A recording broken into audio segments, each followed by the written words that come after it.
abonné leen tey aimé tey partagé vidéo yi.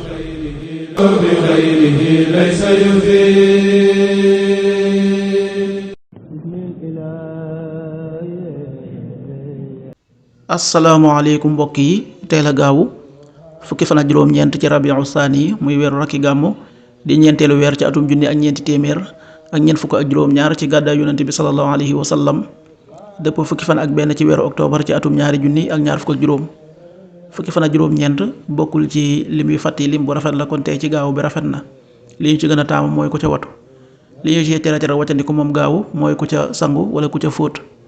ñaanu bis bi: yow sunu boroom, nun dey gëm nanu, yàlla na nga nu jéggal sunuy bàkkaar, yàlla na nga nu musal ci mbugalum sawara. rabbana innana amanna faghfir lana dunubana wa qina adhaban nar. rabbana innana amanna faghfir lana dunubana wa qina adhaban nar.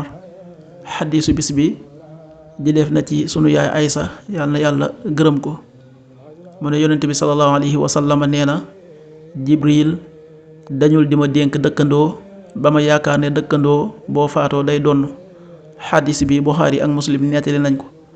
an Aishata umul muminina an annabiya sallallahu alayhi wa sallam qaal: ma zaala yuusini jibrilu bil jaar xatta zanantu annahu sa yuwarisu. axrajahul Buxaari wa Muslim.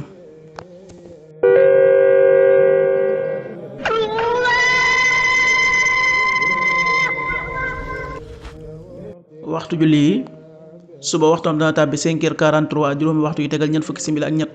tisbaar 13h20 benn waxtu bu tegal ñaar fukki simili. takkusaan 16h20 ñeenti waxtu yu tegal ñaar fukki simili. timis 18h51 juróom benn waxtu yu tegal juróom fukki simili ak benn. gee 20h02 juróom-ñetti waxtu yu tegal ñaari simili. loolu mooy waxtu julli yi ci Touba ak li ko wër. bu fekkee nekkoo Touba, soo ko féetee penku ñaar fukk ak juróom-ñaari kilomètre ju ne wàññil benn simili. soo ko féetee sowwu ñaar fukk ak juróom-ñaari kilomètre ju ne yokkal benn simili. soo ko féetee Saalum wala Gànnaar téeméeri kilomètre ju ne yokkal benn simili.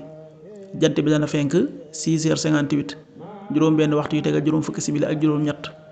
di so 18h47 juróom benn waxtu yu tegal ñeent fukki simili ak juróom-ñaar. yàlla na nu yàlla nangul te nangul leen, amin.